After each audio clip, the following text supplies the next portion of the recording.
친구들 안녕하세요. 저는 여러분의 오랜 친구 김선생님입니다. 오늘 시세는 반복적으로 요동쳤고 오후에 하락했습니다. 펀더멘털과 자금 흐름이 시세에 미치는 영향에 대해 분석과 해석을 해드리겠습니다. 여러분은 최근 시세에 대한 분석에서 매일 우리가 자금 흐름을 비교적 중요한 지표로 삼아 시장 동향을 분석한 것을 보셨을 겁니다. 그래서 자금 흐름이 의미하는 바는 오늘도 계속 여러분과 논의하겠습니다. 그리고 이를 기술 지표의 거래량에 반영하고 함께 분석하고 논의하겠습니다. 우리가 보는 이 지표들은 사실 본질적인 이치가 있는데 바로 시장의 자금 구조, 재고 자금 및 신규 자금의 실적에 관심을 기울이는 것입니다. 오늘은 펀더멘털이 비교적 간단하기 때문에 우리는 기술 학습 방면의 내용보다는 더 세밀한 분석을 할 겁니다. 그리고 가치 투자에 관한 질문을 하시는 분들도 계시는데 저희도 함께 논의해 보겠습니다. 그럼 지금부터 시작하겠습니다. 오늘의 시세 변동은 원래 비교적 작았습니다. 펀더멘털이 비교적 간단하기 때문에 이번 주에는 총 3가지 포인트를 주목해야 한다는 것을 우린 잘 알고 있습니다. 첫째, 우리나라와 미국 모두 목요일에 GDP 데이터를 발표합니다. 둘째, 콜린 파월 미 연준 의장이 이번 주 연설을 할 수 있다는 의미다. 셋째, 이번 주부터 3주에서 4주 동안 우리나라 상장회사의 재무보고 발표가 절정에 이를 것으로 예상되며 이 기간 동안 모든 주식의 흐름은 그 자체의 펀더멘털에 의해 더 많이 결정될 겁니다. 오늘 펀더멘털에 중요한 사건도 없고 재무보고서도 모두 장 마감 후에야 발표되었습니다. 그래서 오늘 아침 시세는 크게 요동치지 않은 셈입니다. 정오 이후 시세는 중국과 일본 시장의 하락으로 큰 폭으로 하락했습니다. 기관부터 매도하기 시작했고 나중에 개인 투자자도 매도했습니다. 코스피 지수는 오늘 계속 최저치를 기록했지만 변동폭이 둔화되면서 거래량도 줄어들었습니다. 중국 주식시장이 크게 하락하지 않았다면 지금 우리 시세는 별다른 이슈 없는 상황에선 추세의 자발적 반응에 속합니다. 하지만 우리가 기다리던 시세 상승은 언제부터 일어날까요? 기술적으로 그것은 먼저 음봉의 고점을 돌파해야 합니다. 이 두 차례의 하락 장세를 보면 모두 2번이나 음봉 고점을 돌파한 적이 있습니다. 첫 번째는 10월 10일과 11일 이틀간 시세가 한번 반등 돌파했습니다. 두 번째는 10월 16일 음봉 이후 시세는 다음날 상승해 원래의 음봉 고점을 돌파했습니다. 이전에 우리는 9월 15일부터 모든 음봉의 고점, 심지어 음봉의 고점까지도 아닌 모든 캔들라인의 고점이 뚫린 적이 한 번도 없습니다. 이것은 매우 완전한 일방적인 하락 추세입니다. 이러한 추세는 거의 나타나지 않지만 전체 시장의 태도를 대표할 수 있으며 지금은 상승장이 아니라 중기적으로 하락장이라는 것입니다. 그러면 이제 이번 하락은 코스피 지수에서는 그 다음에 이 시세 변동 때문에 이미 좀 작은데 앞으로 조금만 더 큰 폭으로 오른다면 금세 오늘의 고점인 2376을 돌파할 수 있을 것으로 예측하고 있습니다. 하지만 이에 따라 시세는 기존의 저점이었던 2403 부근을 동시에 돌파할 것으로 보입니다. 내일 정도면 우리는 일부 회사가 재무 보고서를 발표하기 기다린 이후에야 비로소 시세를 끌어올릴 수 있습니다. 이번에 우리나라의 현재 예상되는 GDP는 이전 가치보다 좋으며 상장사의 실적도 시장의 원래 기대보다 좋을 수 있습니다. 코스닥 지수는 자금 흐름상 개인 투자자들의 매도가 비교적 많은 것으로 나타나 일부 개인 투자자들이 더 이상 마음을 다잡지 못하게 하고 있음을 보여줬습니다. 외국인과 기관이 매도를 중단한 한편 이곳의 많은 주식은 이미 이전 한 차례의 하락을 거쳤으며 이미 큰 폭으로 떨어졌고 이미 오래전에 팔았기 때문에 자연스레 약간의 보완 수요가 있습니다. 또 다른 사건으로는 우리는 아직 그것의 영향력에 대해 확신하지 못하고 있는데 아마도 비트코인 상승 때문일 것입니다. 비트코인은 미국 투자자들이 보기에도 시가총액이 6천억 달러 규모의 기술주와 유사하면서도 글로벌 자금의 유동성과 활력성을 대변합니다. 비트코인이 상승할 때마다 종종 시장에서 핫머니가 다시 활성화됐다고 합니다. 그런데 우리는 코스닥 지수가 정서의 영향을 많이 받는다는 것을 알고 있습니다. 예를 들어 2차 전지 섹터에서는 우리가 이전에 주식의 기초 가치와 그 장기적 성장에 따른 가치로 볼 때 주식의 가격도 원래 그렇게까지 올라서는 안 된다고 분석한 적이 있습니다. 그런데 감정 사이클이 겹쳐서 여러 종목의 가격이 몇 배나 올랐고 또 저희가 올 상반기에 큰 이익을 냈습니다. 그러나 정서의 특징은 상승이 있으면 하락도 있다는 것입니다. 회사 자체와는 속성이 달라서 한 회사의 기초 가치는 510년 동안 변하지 않을 수 있습니다. 장기 성장이 최소 2-3년은 갈지 몰라도 정서는 몇 달은 버틸 수 있습니다. 그래서 우리가 이제 정서적인 사이클에 접어들었을 때 코스닥 주식들이 폭등 폭락을 많이 한다는 것은 우리가 투자하면서 반드시 관심을 가져야 할 점이에요. 비트코인의 상승은 어느 정도 긍정적인 감정을 불러일으켰을 수 있으며 이는 외국인 자금 흐름에서도 드러난다. 이 같은 추세에서 우리의 전략은 시장에서 이미 큰 폭의 하락을 경험했고 하락폭이 매우 이례적이라는 점을 고려해 이미 외국인 매도가 중단된 상황에서 어떤 추가 하락도 반등을 불러올 수 있다는 전략입니다. 예를 들어 지금 코스닥 지수가 760에서 770 정도인데 지금부터 지수가 계속 떨어지지만 가격은 절대 760으로는 상황을 맞닿지 않을까요? 이건 불가능하죠. 그렇죠? 따라서 장기 사이클로 볼 때 현재 이 수준은 상대적으로 안전한 위치입니다. 그러나 수익 주기는 일정하지 않습니다. 만약 오늘 매수하고 향후 3일 이내에 시장이 크게 상승한다면 자산 수익은 3일 동안 10%에서 30%까지 도달할 수 있을 것입니다. 하지만 2년을 기다린 뒤 상승하면 2년간 자산 수익률이 10%에서 30%로 될 가능성은 불확실합니다. 그러나 어쨌든 가격은 이 수준에서 반드시 오를 것이며 이는 시간 문제이지 발생할 것인가 말 것인가의 문제는 아닙니다. 우리는 계속 인내심을 가지고 기다려야 합니다. 섹터별로는 오늘 코스피 지수가 큰 폭으로 하락하면서 전통산업 섹터의 실적이 부진했고 성장형 산업의 실적은 다소 선전했습니다. 요즘 성장형 회사나 성장형 섹터가 무엇인지 묻는 친구가 있습니다. 여러분은 각 섹터의 지표를 볼 수 있으며 만약 평균 주가 수익률이 다소 낮은 수준이면 성장형이 아님을 뜻합니다. 예를 들어 생명보험의 평균 주가 수익률은 5.45배라고 하는데 이는 보험업계 전체를 인수하면 약 5년에서 6년 동안 이 회사가 여러분에게 그 돈을 돌려줄 수 있다는 것을 의미합니다. 우리는 일반적으로 이러한 회사를 방어형 산업으로 간주합니다.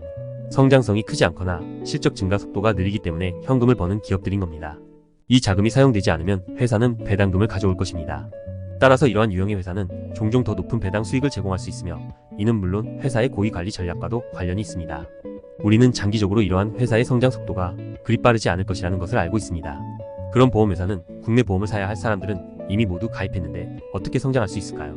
여러분은 항상 새로운 설비를 발명할 수 없습니다. 자동으로 사람들의 보험료를 원래의 3배로 만들 수 있고 동시에 당신의 지출이 증가하지 않게 하면 그 회사의 전체 매출이 200% 증가하고 순이익이 1000% 증가하게 되는데 사실 이건 발생할 수 없는 일입니다. 따라서 시장 규모는 매우 제한적입니다. 이 돈을 벌 수 있다면 앞으로 오랫동안 벌 수 있을 것입니다. 하지만 이 코스는 그 정도 크기밖에 안 되기 때문에 그 정도밖에 벌 수 없는 것입니다. 그러니까 1원을 더 벌고 싶으면 같은 업종에 있는 다른 회사에서는 1원을 덜 벌게 되는 그런 이치죠. 100억 원 밖에 없는 회사에서 은행에서 대출을 받거나 보험료로 1000억 원을 빌리는 경우 높은 레버리지를 이용하는 경우가 많습니다. 이렇게 해서 회사의 총 자산이 1100억 원이 되면 제 부채는 1000억 원이 되고 순자산이 100억 원이 된다는 이 개념을 여러분께서도 잘 아시리라 생각합니다. 그러면 이 부채는 실제 빚진 돈이고 이 돈을 받으면 그것을 어디에든지 투자하게 될 것입니다. 여러분의 자산에 따라 가치가 오를 수도 있고 줄어들 수도 있습니다. 여러분의 투자 손실로 회사 전체가 파산할 수 있기 때문에 이때 여러분의 순자산인 100억 원은 리스크가 있게 됩니다. 따라서 시장에서는 일반적으로 이 경우 회사의 PBR이 이를 초과하지 않을 것이라고 생각합니다. 그러면 우리가 미래 S생명의 PBR을 보면 0.2배인데 이는 여러분의 회사가 돈을 버는 능력이 뛰어나지만 그만큼 리스크도 크다는 것을 의미합니다. 이는 높은 부채에 의존해 평균 수익을 내는 평균적인 소득에 속하기 때문에 큰 경쟁력은 없지만 모든 경쟁력은 그가 이렇게 많은 돈을 빌릴 수 있느냐에 있을 수 있습니다. 이 회사를 산다는 것은 빚을 내서 돈을 버는 것과 같으며 부채와 수익률이 매우 안정적입니다. 그렇다면 이런 회사는 그 자체가 하나의 회사이기 때문에 너무 주식으로 봐서는 안 되고 채권으로 봐서도 안 됩니다. 이것이 바로 우리가 어제 나눈 고배당 저성장 회사는 채권과 비슷하다와 같은 이치입니다. 이렇게 큰 부채는 잠재적인 리스크가 있지만 수익은 안정적이지만 증가하지 않기 때문에 주가 수익률은 높지 않을 것입니다. 모든 비교적 낮은 평가치는 미래의 비교적 낮은 소득 증가와 비교적 큰 리스크에 대한 보상입니다. 이러한 평가치는 기본적으로 기초가치 근처에서 오랫동안 유지되었습니다. 여기까지 말하자면 요즘 몇 명의 친구들이 아직도 기초가치란 무엇인가에 대해 질문하고 있습니다. 이는 제가 이 회사를 인수한 후 바로 팔았을 때 도대체 얼마에 팔 수 있는지를 한번 보는 것으로 이해하시면 됩니다. 이 회사의 경우 주가 순수익률의 0.2배는 분명 기초가치의 부근에 있을 겁니다. 따라서 방어적 자산 운용을 선호하는 친구들은 이런 회사를 눈여겨볼 만합니다. 이런 것은 저성장형 섹터인 겁니다. 반면 또 다른 예로 오늘 가장 많이 오른 섹터 중 하나는 바로 화장품 섹터입니다. 시장이 전체 산업에 부여한 평균 주가 수익률이 67배라는 것을 여러분 눈치채셨나요? 화장품 섹터 회사의 시가총액 오늘장 마감까지는 26조 원으로 연간 이윤은 4천억 원에 육박합니다. 여러분이 보시기엔 이 수치가 높은 것 같아요? 낮은 것 같아요? 만약 제가 화장품 업계의 모든 회사를 산다면 원금을 갚는데 67년이 걸릴 것입니다. 저는 미국 국채에 돈을 저금하는데 매년 이자가 5%입니다. 왜 어떤 사람들은 화장품 업종을 선택해서 이런 미치는 장사를 하려고 합니까? 그것은 주로 두 가지 이유 때문입니다. 첫 번째, 화장품 산업은 높은 레버리지와 관련이 없습니다. 제가 판매한 만큼 돈을 버는 간단한 비즈니스 모델입니다. 제 비용에는 원자재 비용, 인력 관리 비용, 마케팅 비용 및 생산 라인 등의 인프라 비용이 포함될 수 있지만 많은 돈을 빌릴 필요는 없습니다. 따라서 비즈니스 모델은 비교적 간단하고 시장도 이를 더 신뢰할 것입니다. 회사는 장기 적자로 파산할 수 있지만 특히 심각한 블랙 스완 사태나 심각한 자산 폭락 사태는 없을 것으로 보입니다. 둘째, 화장품 산업은 우리나라의 고속성장 산업입니다. 왜 이 섹터는 성장성이 높은 섹터라고 불릴까요? 여기에 있는 여러 회사들 때문입니다. 그 회사들의 실적은 언제든지 2배로 늘어날 수 있기 때문입니다. 한 브랜드가 만들어지면 곧바로 매출이 10배로 올라 회사 전체가 적자에서 큰 폭의 흑자로 돌아설 수도 있습니다. 그래서 이 섹터의 미래 발전 잠재력은 매우 큽니다. 우리는 오늘의 실적을 가지고 5년에서 10년 후의 전체 산업의 발전 수준을 결코 측정할 수 없습니다. 그때쯤이면 한국 화장품이 전 세계 최대 규모가 될 수 있고 이들 회사의 상품이 해외로 수출되어 이익이 10배로 늘어날 수도 있습니다. 그때 가서 보면 주가 수익률이 6.7배가 됐는데 이게 가능할까요? 자연스럽게 매수세가 이어지면서 주가가 계속 크게 올랐습니다. 그때 회사의 주가는 오르고 PER 지표는 떨어졌는데 이것이 바로 데이비스 더블 플레이입니다. 이것은 동시에 또 다른 문제를 가져왔고 모두가 한 회사의 성장 가치에 대해 이견을 가졌습니다. 어떤 사람들은 이 회사가 10년 뒤엔 10배 성장할 것으로 봤고 어떤 사람은 10년 뒤엔 2배로 성장할 것이라 전망했습니다. 10배로 늘어날 것으로 보는 사람은 왕창 매수하고 그에 따른 증거를 찾겠다는 것입니다. 예를 들어 올해 30% 성장했다면 내년에도 30% 성장하고 내후년에도 30% 성장하면 10년 뒤 실적은 얼마나 늘어날까요? 3배가 아니라 10배가 될 수 있으며 이는 복리의 효과입니다. 그리고 그는 10년 후의 전망을 오늘을 놓고 추측할 것입니다. 바로 보면 현재 주가 수익률은 비록 67배지만 그리 높지 않아 매입할 가치가 있습니다. 이것이 바로 시장이 고성장 주식에 대해 내린 평가입니다. 시장 평가 외에도 회사의 대주주가 자발적으로 주가를 유지하여 시가총액을 높은 수준으로 유지할 수 있습니다. 실제 거래에서 모든 재무 데이터는 PER, PBR, EPS 및 기타 지표를 포함하여 웹사이트에 명확하게 표시되어 있으며 우리가 직접 확인할 수 있습니다. 하지만 여러분이 이것을 이해하지 못하더라도 상관없습니다. 왜냐하면 회사의 성과와 한 섹터가 높은 성장형 섹터인지 아닌지는 시장에서 이미 가격을 매겼기 때문입니다. 업종에 따라 평균 주가 수익률이 다릅니다. 주가 수익률 지표만으로 시장의 다른 모든 투자자의 명백한 부주의와 허점을 발견할 가능성은 거의 없습니다. 즉 대부분의 경우 시장은 균형이 잡혀있고 효과적인 상태에 있습니다. 우리가 볼 수 있는 가치는 다른 사람들도 볼 수 있습니다. 우리가 측정할 수 있는 회사의 실적은 다른 사람들도 볼 수 있습니다. 우리가 대부분의 사람들보다 더 정확할 가능성은 거의 없습니다. 이것이 바로 유효 시장 가설입니다. 이렇게 다 말하고 난 뒤 오늘의 섹터 실적을 살펴보도록 하겠습니다. 오늘 화장품, 항공 및 국방, 의료, 헬스케어, 방송, 엔터테인먼트, 식품 및 기타 산업이 모두 눈에 띄게 상승했습니다. 이 섹터들은 크게 세 가지 유형이 있습니다. 첫 번째는 우리가 말하는 고성장 섹터입니다. 두 번째는 많은 식품 산업 회사와 같은 지속적으로 실적이 상승하는 섹터입니다. 세 번째는 항공 및 국방 섹터와 같은 전쟁 리스크와 관련된 섹터입니다. 일부 섹터는 표면적으로 상승폭이 크지만 실제로는 하락 종목이 더 많아 소수의 종목이 주도하고 있습니다. 고성장 산업 섹터에 대해서는 우리가 이미 많은 주식을 보유하고 있으며 오늘 클리오를 매입했습니다. 클리오에 관해서 우리는 9월 6일에 이미 매수를 했습니다. 시세가 오른 후에 우리는 9월 18일과 9월 24일에 일부 매도를 진행했습니다. 이 주식의 특징은 주식의 저항선이 매우 명확하다는 것입니다. 우리는 또한 이 주식에 대해 이야기함으로써 오늘 우리가 배울 거래량과 거래 개념과 관련된 내용도 함께 배울 수 있게 됐습니다. 한 회사의 주식을 사려면 일반적으로 그 단계를 회사 분석, 자금 구조 분석 및 리스크 관리 설정의 세 단계로 나눌 수 있습니다. 첫 번째 단계는 회사 분석입니다. 우리는 보통 한 회사의 경우 회사의 실적과 발전이 주가의 하한선을 결정하고 정서 주기가 주가의 상한선을 결정한다고 생각합니다. 우선 이 회사 자체의 운영 상황이 매우 좋습니다. 비록 시가총액은 크지 않지만 실적은 계속 빠르게 증가하고 있습니다. 이 회사 아래 5개의 브랜드가 소속되어 있는데 색조 브랜드는 클리오와 페리페라가 있고 피부 케어 브랜드는 구달, 힐링버드와 더마토리가 있습니다. 이 5개 브랜드 각각은 국내외에서 판매량이 증가하고 있습니다. 그래서 이게 회사 하한선을 보장해 주고 가격이 떨어지더라도 높은 성장성과 밸류에이션이 그리 높지 않은 특성이 있기 때문에 이 회사는 반드시 다시 오를 수 있을 거예요. 16년 말 상장을 시작해 18년 6월까지 주가가 고점을 형성해 3만원 부근에서 거래되는 것을 우리는 관찰했습니다. 그때부터 하락하기 시작한 몇 년 동안 시세는 줄곧 이 구간을 맴돌았고 매니는 한 번도 돌파한 적이 없습니다. 그런데 회사 실적을 들여다보면 몇 년째 실적이 계속 오르고 있습니다. 이것은 또한 원래의 3만 원의 가격 저항이 더 이상 오늘날 회사의 실적에 적합하지 않을 수 있다는 것을 보여줍니다. 합리적인 시가총액의 실적 검은색 선과 실제 가격 변동 구간 녹색 프레임을 사용하면 우리는 그림과 같은 상황을 맞이할 수 있습니다. 마침 이틀 동안 몇 명의 친구가 장거리 투자를 고려하려면 회사를 어떻게 분석해야 하는지 물어보기도 했습니다. 저는 고속성장 회사에 투자할 것을 제안합니다. 이를 바탕으로 회사가 왜 이런 성장을 했는지, 그것이 장기적으로 지속될 수 있는지 살펴봐야 합니다.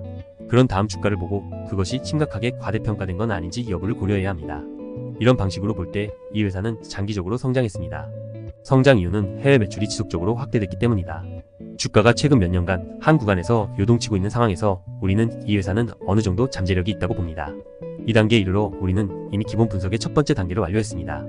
하지만 우리가 여기서 끝난다고 생각한다면 기술적인 면의 시세를 완전히 볼 필요는 없고 제 개인적으로는 그렇게 하는 것은 약간 충동적이라고 생각합니다.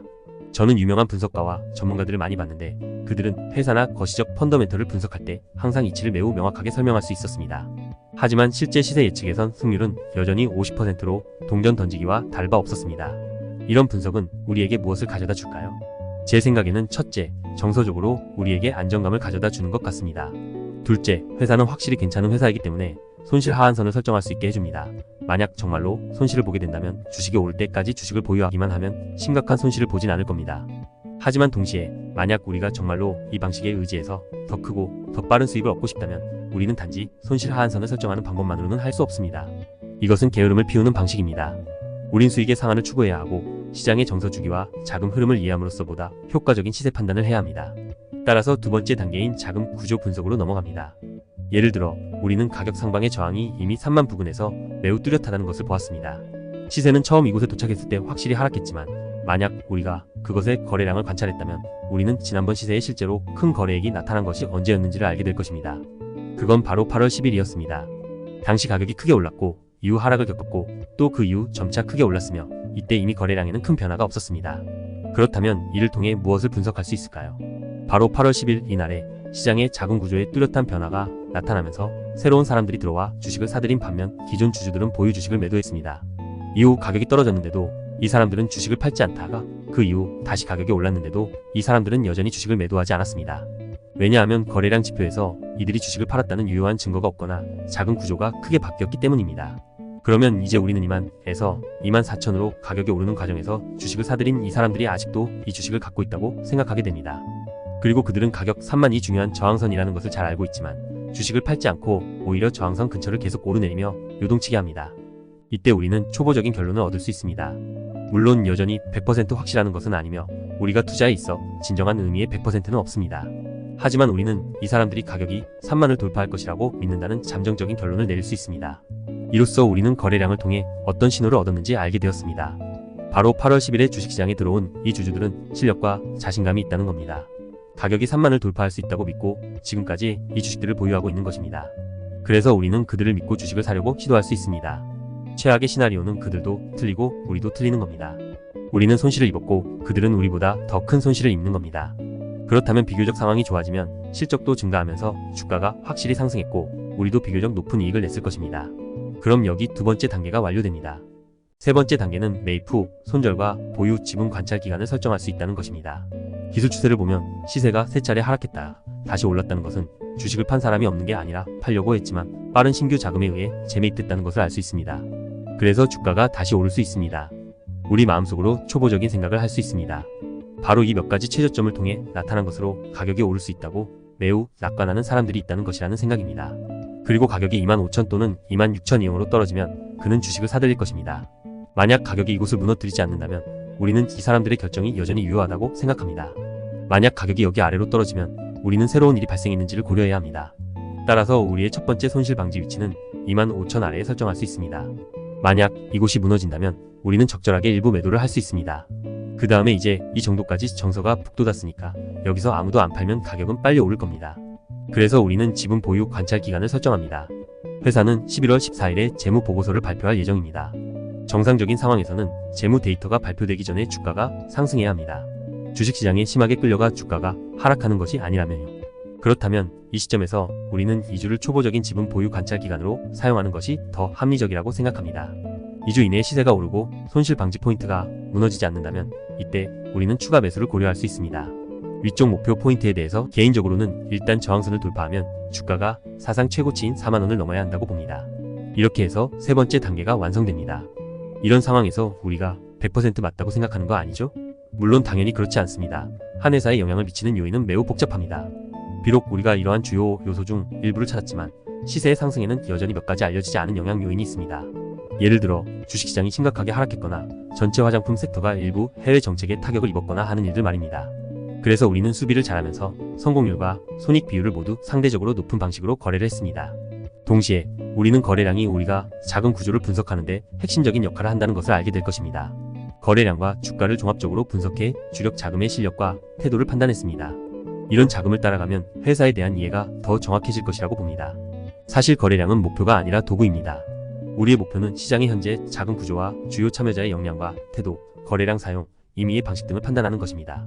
판단 가능한 건 다 판단해야 합니다. 다 유효한 겁니다. 최근 비트코인 가격이 다시 오르고 있습니다. 내일 여러분께 다른 예를 하나 들겠습니다. 제가 20년 동안 비트코인을 매수한 경험과 논리입니다. 저는 이 거래를 통해 많은 이익을 얻었습니다. 오늘 강의한 내용이 비교적 많으니 저희 잠시 되돌아 생각해 봅시다. 첫째, 현재의 시세가 펀더멘털에 심각한 영향이 없을 때 시세는 아시아의 다른 시장의 성과에 따라 자발적으로 조금 변동했습니다. 개인 투자자의 매도, 외자의 매입은 우리에게 조금의 자신감을 가져다 주었습니다. 두 번째는 섹터 방면으로 최근 3분기 재무보고를 중심으로 일부 기업이 시장 전망을 반영하기 위해 선제적인 반응을 보이기 시작했습니다. 세 번째는 우리가 이번 주에 배운 거래량 지표에 거래량에 근거하여 시장 자금 구조를 판단하고 회사의 펀더멘털을 결합하여 시세를 예측하고 후속 거래 계획을 세우는 것입니다. 그러면 가치 투자를 하고 싶은 모든 사람들에게 재무 지표 외에도 거래량 및 기타 기술 분석을 통해 매수 시기를 더욱 최적화하고 리스크 관리를 설정하여 모든 거래를 보다 안전하게 만들 수 있습니다. 오늘 저녁 시장에서 중요한 데이터는 없습니다. 제가 관련 재무 보고서와 회사가 공개한 정보를 분석한 후 내일 아침에 모두에게 공유하겠습니다. 우리 많은 친구들이 한편으로는 가치 투자에 관심을 기울이면서 한편으로는 2차 전지와 같은 고성장 섹터의 기회에도 관심을 기울이고 있으며 우리도 좀 더 구체적인 논의를 할 것입니다. 거래량 지표에 대해 질문이 있거나 논의하고 싶은 부분이 있으면 제 조수에게 보내주시면 감사하겠습니다. 여러분에게 작은 숙제를 하나 드리려고 합니다. 여러분이 가장 관심을 갖는 주식을 보고 그 주식의 거래량이 지난 어느 순간에 명백한 변화가 있었는지, 이 변화가 시장 자금의 어떤 특징과 동작을 나타내는지 확인하는 것입니다. 그럼 내일 뵙겠습니다.